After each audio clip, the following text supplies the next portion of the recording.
Él no es polémico, solo es una persona brillante. Y eso a la gente le aterroriza. Es el epítome del sueño americano, pero también es la viva representación de la pesadilla americana. El señor Trump tiene que entender que el mundo no gira alrededor de su pene. Nunca antes había pensado, ese es el hombre que quiero que se postule para la presidencia, pero madre mía, ahora le adoro.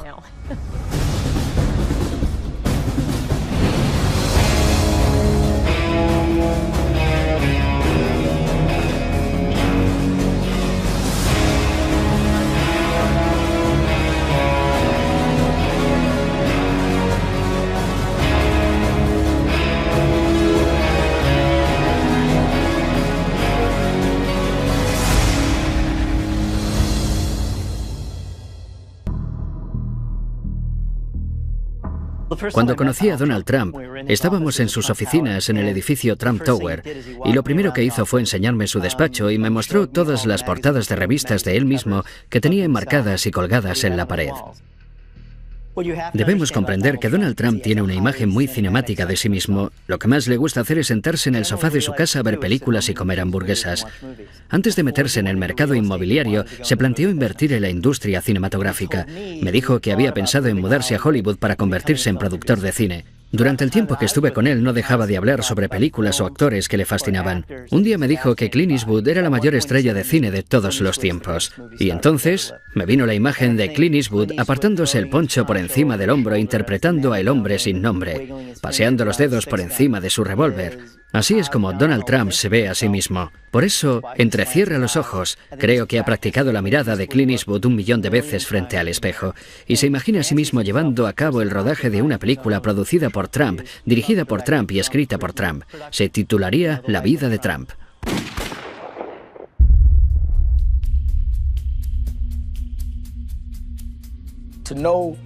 Los que conocen a Trump y están con él se convierten en espectadores de su autoindulgencia.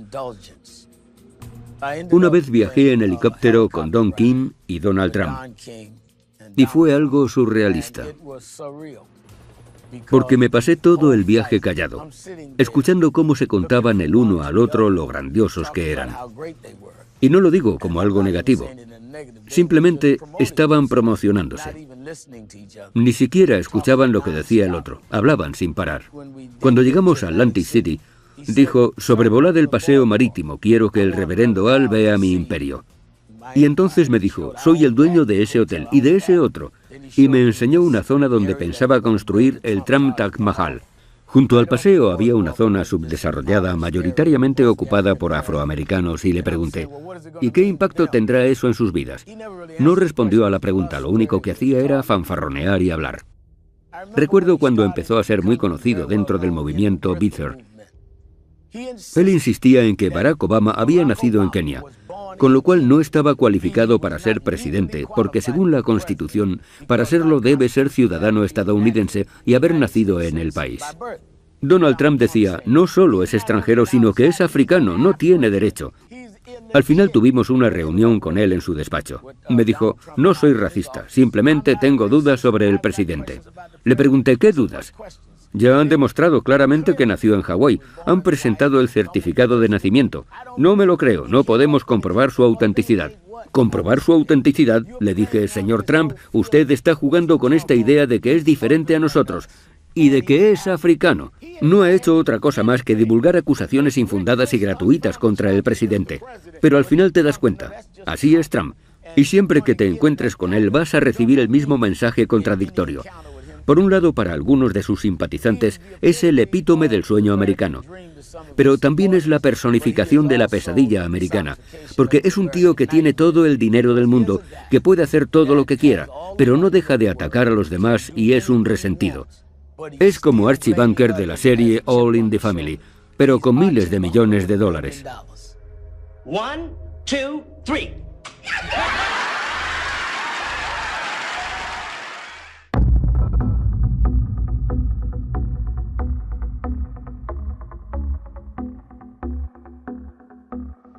Le conocí porque en las clases de economía realizamos un caso de estudio sobre un libro llamado El arte de la negociación, uno de sus libros más vendidos. Y me dejó fascinada, porque estaba lleno de códigos de tiempo. Era como repasar un día cualquiera en la vida de Donald Trump. Llamar a esta persona, llamar a esta otra, llamar a mi abogado. Se veía el funcionamiento interno de esta gran mente. Hablaba de cómo destruir a la competencia. Era tan provocativo. Él lo ve todo como una partida de ajedrez. Y yo soy una ávida jugadora de ajedrez. Mientras leía el libro no dejaba de pensar. Para él, todo es como una gran partida de ajedrez. Cuando oí hablar de The Apprentice, lo anunciaban como una entrevista de trabajo. Si tienes lo que hay que tener, si quieres vivir como yo, manda tu currículum para ser mi becaria. Y nos lanzamos de cabeza. ¿Quién no quiere ser multimillonario? ¿Quién no quiere vivir en el Trump Tower y tener un ejército de mayordomos a su disposición? Donald Trump es la mente más brillante del mundo en cuanto a marketing y técnicas de venta. No tiene rival. Ya era muy famoso, pero se ha acabado convirtiendo en una superestrella, como una estrella del rock.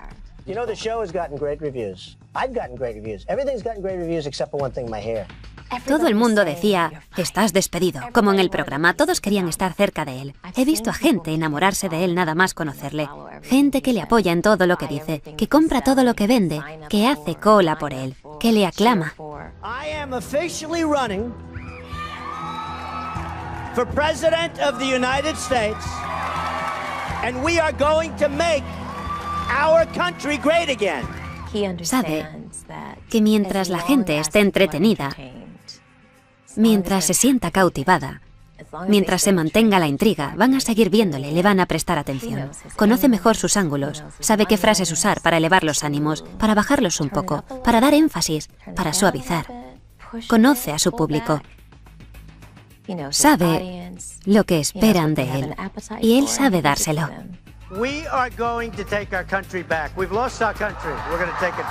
Se ha convertido en un icono cultural.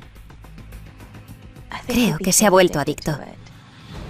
Cada vez quiere ser más famoso, porque nunca es suficiente. Wow. Get those teleprompters out of here. We're gonna have some fun, right?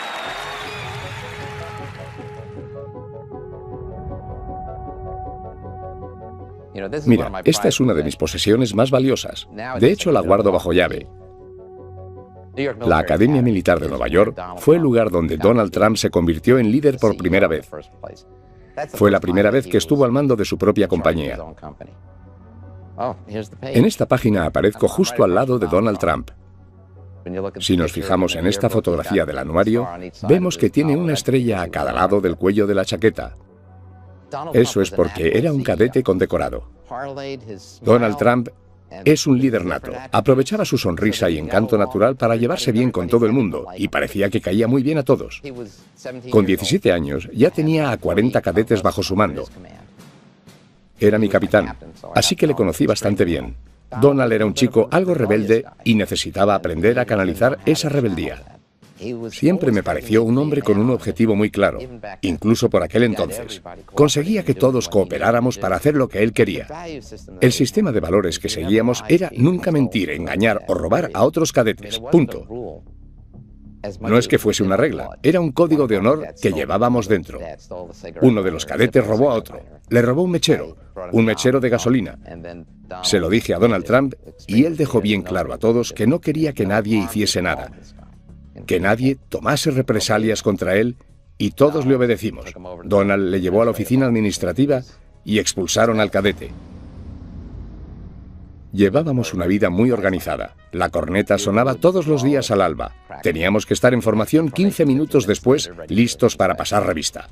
No podíamos ir a casa los fines de semana. Si teníamos suerte, nuestros padres venían a visitarnos el domingo y nos llevaban a comer fuera. Su madre y su padre venían a menudo. Eran estrictos pero cariñosos, especialmente su madre. Donald era muy conocido y muy querido. Se ganó el título de Casanova al final del año, y eso que ni siquiera había chicas en la escuela. He oído a Donald Trump decir que una de las mejores cosas que le han podido ocurrir en la vida es haber ido a NIMA, la Academia Militar de Nueva York. Los valores que asimilamos en ese entorno durante todo ese tiempo, sé que a Donald Trump le han marcado de por vida, al igual que a mí. El nudo de mi corbata es un doble Windsor. Es algo automático para nosotros. Es el nudo que hacíamos todos los días. Si Donald Trump lleva ahora mismo una corbata, la lleva con un doble Windsor. El Donald Trump que vemos hoy en la tele es el que ha sido siempre. No nos confundamos. Donald Trump proviene de una familia muy rica. No penséis en una familia rica cualquiera. Fred Trump amasó una fortuna de al menos 500 millones de dólares. La riqueza y las conexiones políticas de su padre fueron determinantes en el ascenso y éxito empresarial de Donald.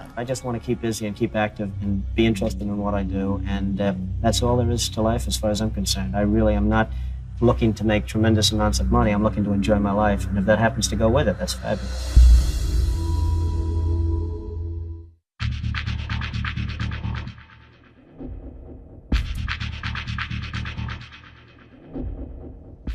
A lo largo de los años he tenido muchas reuniones con Donald Trump y durante esas conversaciones tenía la impresión de que él se veía a sí mismo como un forastero.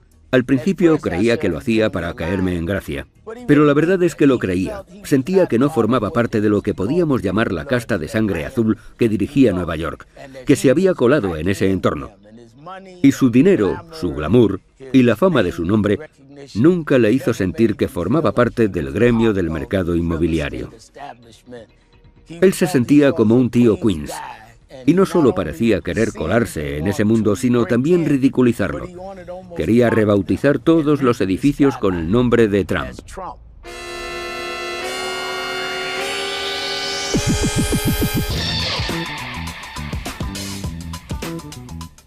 Donald Trump me llamó tocapelotas y estoy muy orgullosa de ello. Soy una auténtica neoyorquina, de los pies a la cabeza, nacida y criada aquí. Las décadas de los años 60 y 70 fueron unos años muy peligrosos, los peores años de la historia de Nueva York. Todos teníamos miedo de ser atracados. Si llevabas anillo de compromiso, le dabas la vuelta o te ponías un guante encima. Incendios, asesinatos, revueltas, violaciones. Donald Trump fue uno de los primeros en aprovecharse de Nueva York cuando estaba de capa caída, aunque de una forma positiva.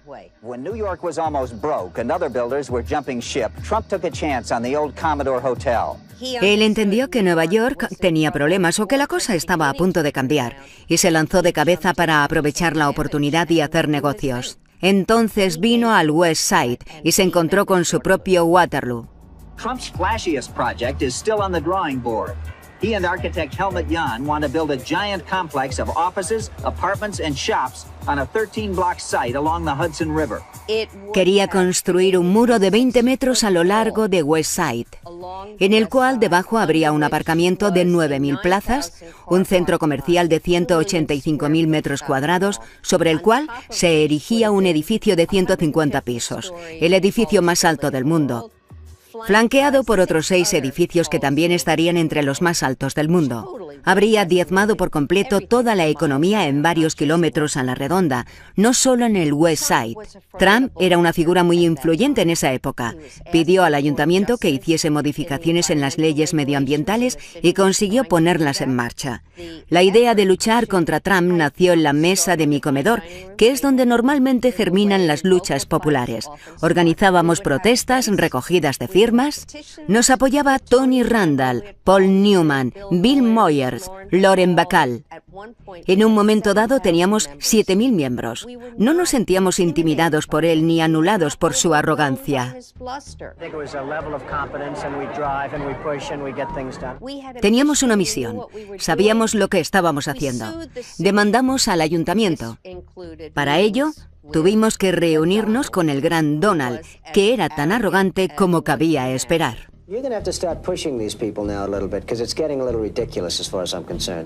Trump aceptó nuestro diseño alternativo, que es lo que finalmente se construyó. Comprendió que lo que queríamos llevar a cabo era un proyecto mucho más razonable y factible. Me encanta recordar ese momento. En un momento dado, reculó y dijo: "Creo que habéis mejorado este proyecto". Le miré y le dije: "Donald, quiero que algún día lo reconozcas públicamente".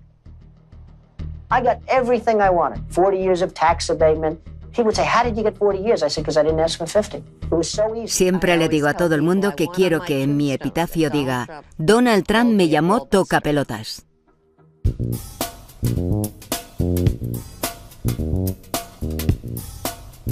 A los 21 me aceptaron en la Facultad de Medicina Cornell. Así que me asenté en Nueva York, en Manhattan, en 1967, en el llamado East Village. Sentía que el East Village era perfecto para un rebelde como yo, porque era una zona donde vivían muchos rebeldes, mucha gente que luchaba contra el Estado y la clase dirigente. Donald Trump quería construir en la zona de casas bajas del Soho una torre de apartamentos disfrazada de hotel para evitar las leyes urbanísticas, cuando en realidad iba a ser un edificio residencial, lo cual está prohibido. Creía que la gente del Soho éramos paletos y que podía aprovecharse de nosotros. Lo siento, Donald, si hay algún paleto aquí eres tú, porque no tenías ni idea de dónde te estabas metiendo.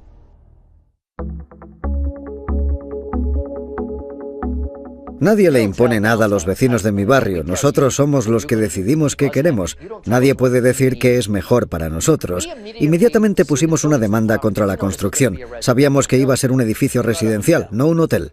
¿Quién compra apartamentos a $20.000 el metro cuadrado cuando hay una demanda interpuesta? Nadie, y así fue. Después de un tiempo no había vendido ni uno. De hecho, se inició la ejecución hipotecaria y se subastaron. Así que nos salimos con la nuestra. Queríamos un hotel y eso fue lo que conseguimos. Donald Trump no consiguió lo que quería, se quedó sin su edificio residencial. Solo consiguió quedarse en bancarrota. Trump, haz lo correcto. Sigue las leyes, no eres mejor que nadie.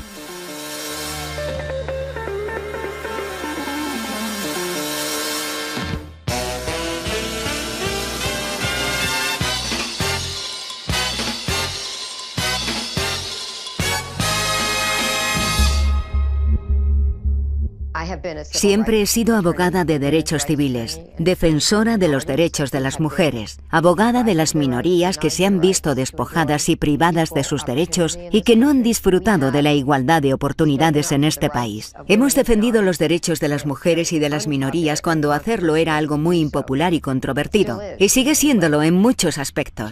Jenna Talakova se inscribió en el concurso de belleza Miss Universo Canadá.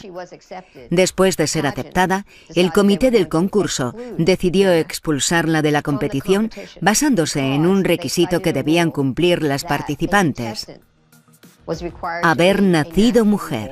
Do you identify as trans or as a woman? To me, I am a woman. I've always been a woman. Habían violado los derechos de Jenna. Decidimos dar una rueda de prensa para dirigirnos a Donald Trump, que era el dueño del concurso, para poner fin de una vez por todas a esta discriminación tan flagrante. Have you met Donald Trump? Not yet.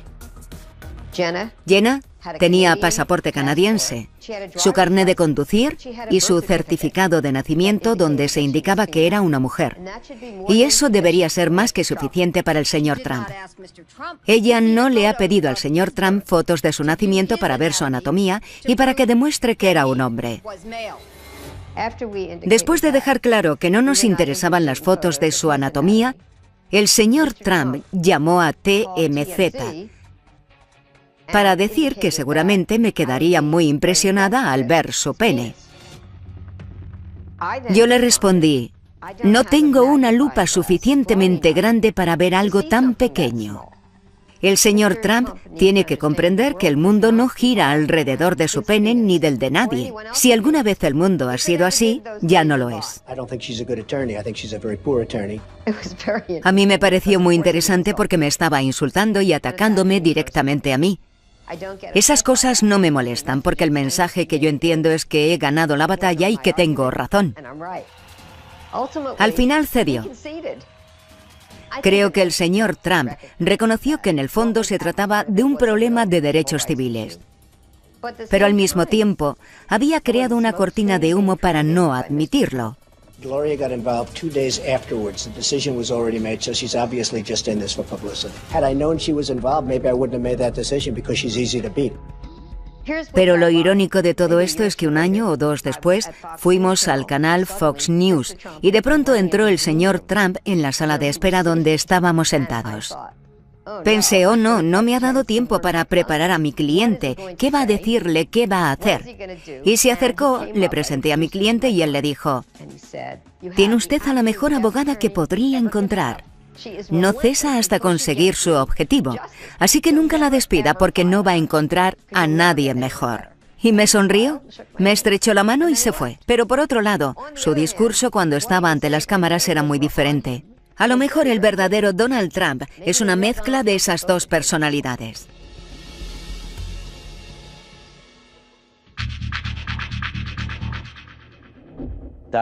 Donald Trump quería formar parte de la NFL y aprovechar un terreno muy bien cotizado que poseía en Manhattan. Donald pensó, a la NFL le vendría bien tener otro equipo en Nueva York, especialmente si jugase en Manhattan. La NFL no invitaba a Donald a entrar. La dirección de la NFL resistía sus esfuerzos de entrar en ese exclusivo club. En 1983 estaba a punto de inaugurarse una nueva liga de fútbol americano, la United States Football League. Donald tenía un juguete nuevo, un equipo de fútbol americano profesional. We now have strong ownership.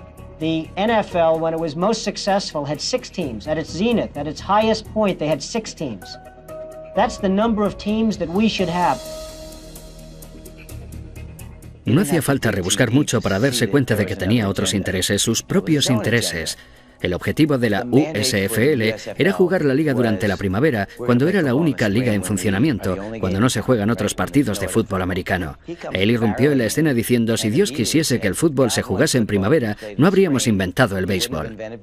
My attitude has always been the spring was a wasteland, and I came into this league on the basis and predicated on the fact that I thought the league would move to the fall, and they have.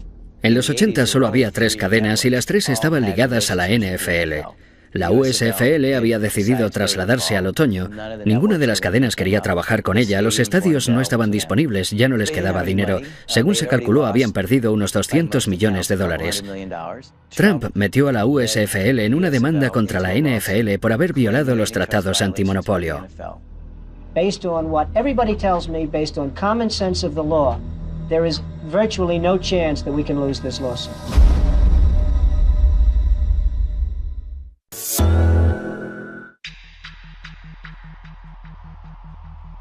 Sin duda la USFL ganó la batalla, pero perdió la guerra. El juez determinó que la NFL había violado las leyes antimonopolio, pero debido a la forma en la que se llevó el caso, consiguieron quedar como los pobres indefensos que tenían que luchar contra un gigante vestido con trajes de $5.000. Donald Trump quedó retratado como un abusón que quería quedarse con todo el pastel. El juez concedió $1 en compensación a la USFL. Como se trataba de un caso antimonopolio, la multa por daño se triplicó, así que se quedó en $3. Fue el final de la liga, ni más ni menos. En 2009, la ESPN lanzó una serie llamada 30 for 30, una serie de documentales pionera. Los ejecutivos de la ESPN me pidieron que dirigiera un episodio y les contesté, bueno, solo me interesa si puedo hacer un episodio que se llame ¿Quién mató a la USFL? Ya sabéis a quién me refiero. Estuve detrás de Donald, pero se me resistió. Tenía un intermediario muy protector. Le mandaba cartas, emails, le llamaba constantemente, pero no obtuve ninguna respuesta. Después me pidieron hacer una entrevista para una serie llamada Sport Business Journal. Curiosamente, mi teléfono sonó al día siguiente y era el intermediario. Me dijo, el señor Trump está listo para recibirle.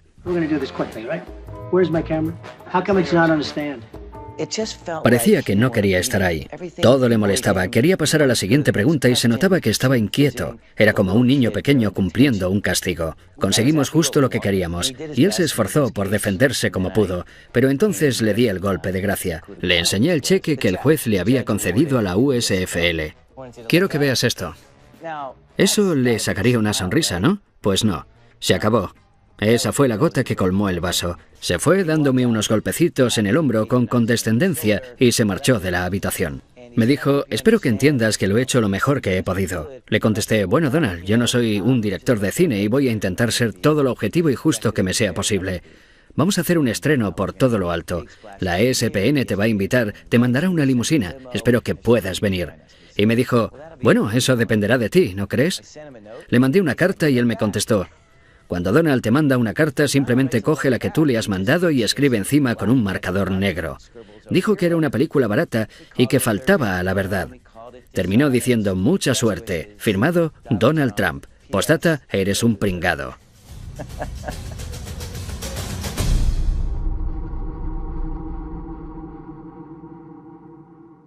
No iba a vivir en una vivienda de protección toda mi vida, y lo sabía porque mi madre nos permitía soñar, explorar y usar nuestra imaginación. A pesar de toda mi educación, la primera escuela en la que me gradué fue en la de la vida. Aprendí muy pronto que el mundo era duro y que tenía que ser más dura para sobrevivir. Fui a la Casa Blanca nada más terminar el máster y se me presentó la oportunidad de colaborar como voluntaria en la Convención Nacional del Partido Demócrata y de trabajar con una abogada de derechos civiles que se convirtió en mi mentora. Ella me ayudó a entrar en la Casa Blanca y a trabajar para el vicepresidente Al Gore. Después dejé la oficina de Al Gore y empecé a trabajar para Bill Clinton. Esa fue la época más convulsa de la Casa Blanca de los últimos tiempos. Hasta tuvimos una audiencia para la destitución del presidente. Por el amor de Dios, por decirlo de forma suave, acabé harta de la política. Mis compañeros de la Convención Nacional del Partido Demócrata me hablaron de The Apprentice. Ellos también eran muy ambiciosos y me comentaron que había un nuevo programa que Donald Trump iba a hacer con Mark Burney. No se lo dije a nadie, pero pensé, voy a presentarme al concurso. Donald Trump buscaba a alguien que luchase para convertirse en director ejecutivo de su compañía. Quería personas como él. Honestas, provocativas, agresivas. Sabía que mi presentación marcaría el tono de mi relación con Donald Trump y tenía que diferenciarme de los demás. Donald Trump no me intimidaba, pero el proceso sí. No había reglas claras. Se hacía lo que Donald Trump decía. Lo que a él le apeteciese en el momento. Era el que decidía quién se iba a casa, fuese justo o no. Era el programa de Donald Trump, y eso sí me intimidaba. Siempre que entraba en el despacho, sabía que me la estaba jugando. Porque cuanto más forzase la situación, más famosa me hacía. Cuanto más agresiva fuese, cuanto más discutiese, cuanto más pelease, cuanto más insultante fuese, más fama adquiría mi marca, más crecía mi nombre, más gente quería verme en la tele. Finalmente me dijo esa terrible frase: «Estás despedida», con la mano así. Mi ambición iba más allá del concurso. Yo estaba jugando a un juego dentro del juego. No solo quería que los espectadores de The Apprentice supiesen mi nombre, quería que el mundo entero me conociese. La gente suele preguntarme por Donald, sobre si es tal y como parece, cuando en realidad Donald está jugando a un juego dentro del juego. Y está ganando. Y cuando no gana, cambia de juego y la gente no sabe seguirle el ritmo. Él no es polémico, solo es una persona brillante. Y eso aterroriza a la gente. Donald J. Trump is calling for a total and complete shutdown of Muslims entering the United States until our country's representatives can figure out what the hell is going on. La gente está cansada. Está cansada de que los políticos les digan una cosa y luego hagan lo contrario. Pero confían en lo que él dice. La gente que apoya a Donald sabe que lo que dice es lo que va a hacer. Porque todo lo que ha dicho en el pasado lo ha hecho. We're bringing our jobs back, folks. We're bringing our jobs back. We're going to bring them back.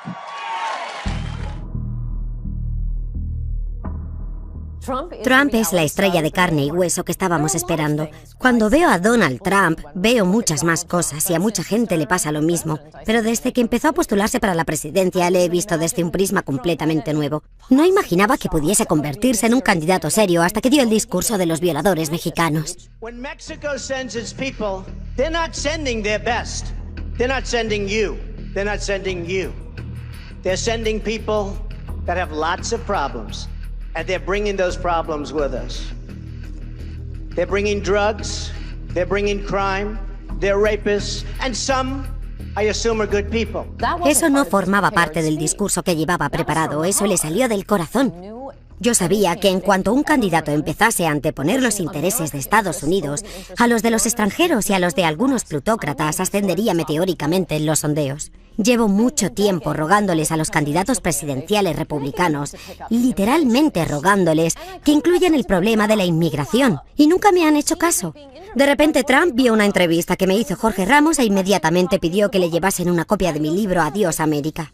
El principal tema que trato son las violaciones por parte de mexicanos. 2 semanas más tarde, cuando estaba dando el discurso presentando su candidatura, se salió del guión y empezó a hablar de los delincuentes, traficantes de drogas y violadores que México nos envía. This is hate language. This will incite violence not only against Mexican Americans, Mexicans, but also against migrants. Y cuando una semana más tarde vi que no se había retractado después de todo el escándalo, pensé, aquí está, es el candidato que estaba esperando. It's not about me, it's about you, believe me. This is a movement.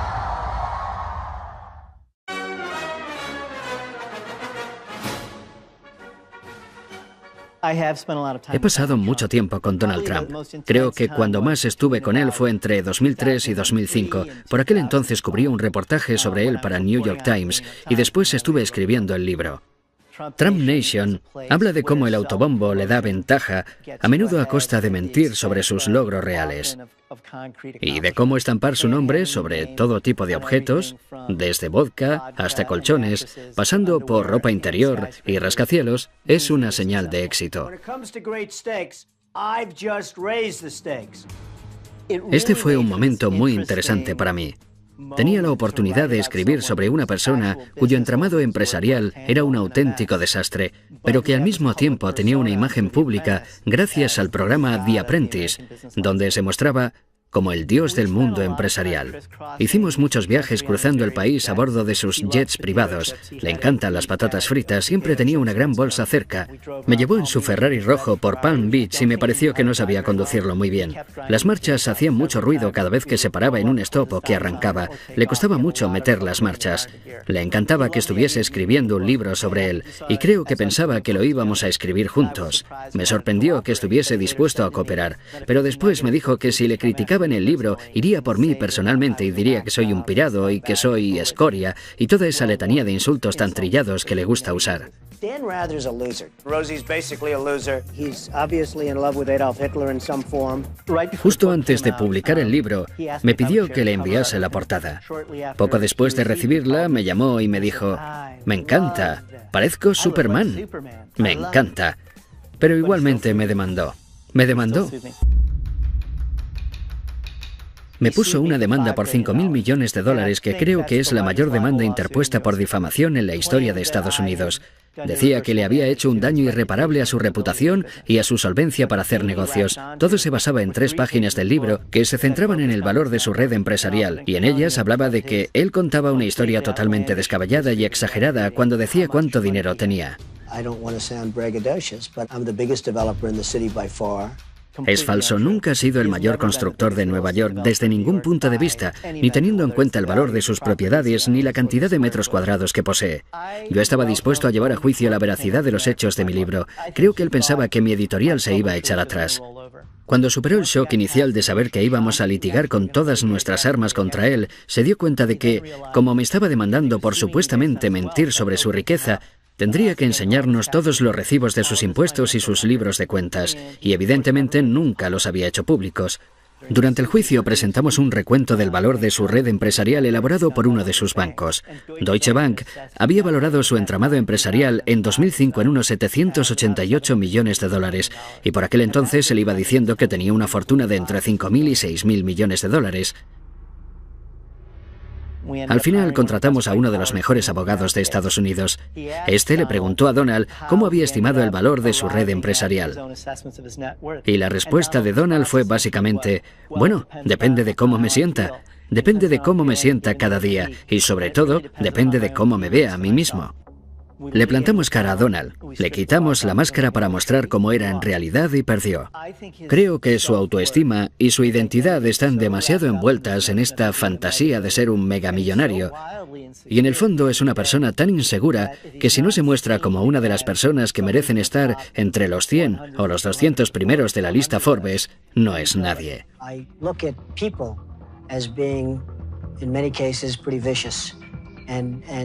Unless you're going to have a certain way, you're going to be eaten alive.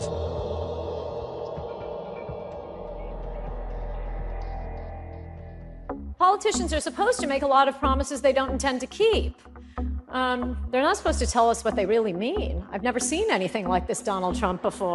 Nadie, salvo un multimillonario excéntrico que ama a Estados Unidos, podría hacer lo que él está haciendo, porque sus contribuyentes le dirían, no, ese no es nuestro mensaje. Demuestra tener mucho carácter, porque está dispuesto a perder dinero, a perder amigos en su mismo vecindario. No está tomando una decisión muy popular.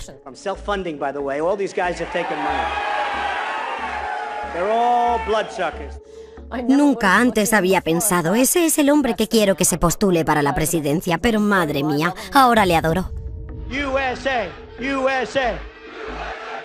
Nunca había asistido a un evento político donde la gente estuviese tan feliz, porque por fin alguien hablaba sobre inmigración, sobre comercio y sobre proteger a los americanos, y además mandaba a tomar viento fresco a los medios de comunicación y a la corrección política. Los ciudadanos llevan mucho tiempo esperando que alguien se ponga de su lado en estos asuntos. En todos sus mítines, ¿cuál es la frase que despierta más ovaciones? Voy a levantar un muro. Todo el mundo se pone en pie al oírlo. Es cuando más le aplauden. Si nota que se está alargando demasiado, que la gente empieza a aburrirse, que dice algo que no gusta, si quiere ganárselos de nuevo, empieza a hablar del muro.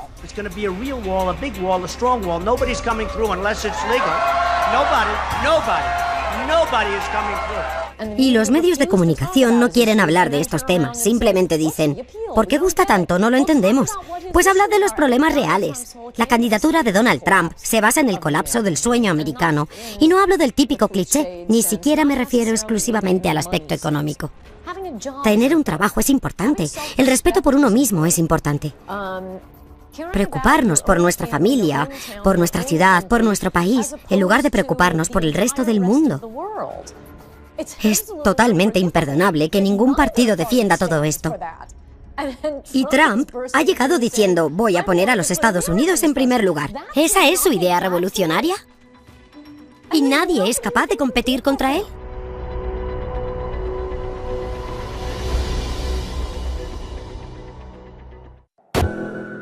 We view this as war. Don't we view this as war? It's war.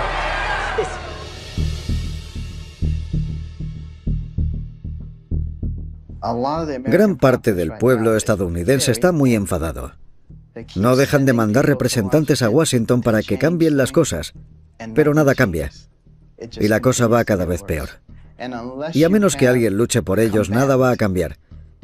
Estados Unidos es ahora igual que la Roma antigua.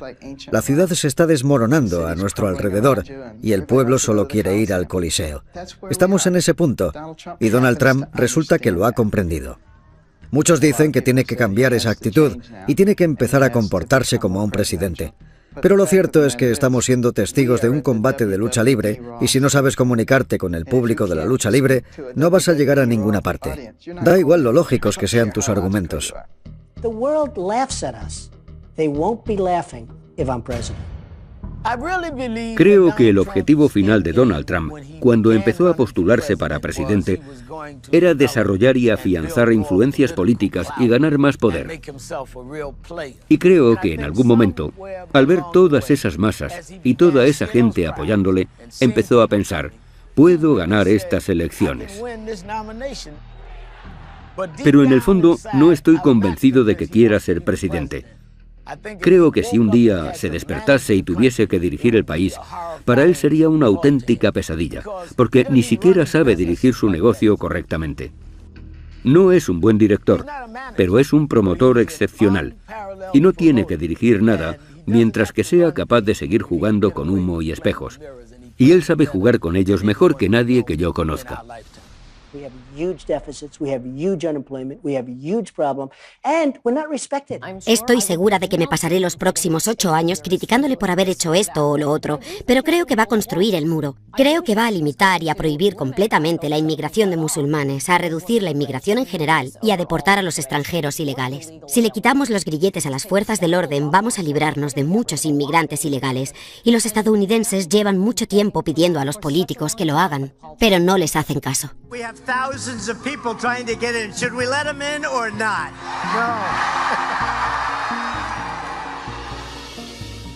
No me importa cuántas propiedades lleven su nombre.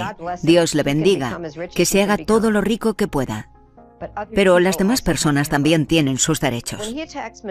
Cuando ataca a las minorías o a las mujeres a las que se les ha denegado sus derechos, da a entender muchas cosas sobre sí mismo. Sobre lo que está dispuesto a hacer, cómo está dispuesto a hacerlo y el tipo de persona que él cree que es. Puede que nos parezca divertido, pero debemos recordar que quien se siente en la Casa Blanca va a tomar decisiones cruciales para todos, y eso ya no es cosa de risa. Irónicamente, lo que me asusta de Donald Trump es lo mismo que le asusta al Partido Republicano. ¿Cómo volveremos a controlar todo esto? ¿Hasta cuándo va a durar? ¿Y hacia dónde nos lleva? Me recuerda a cuando de niño me llevaban a la montaña rusa de Coney Island porque no sabía dónde iba a terminar el viaje. Solamente rezaba para que terminase y que el vagón no se saliese de los raíles.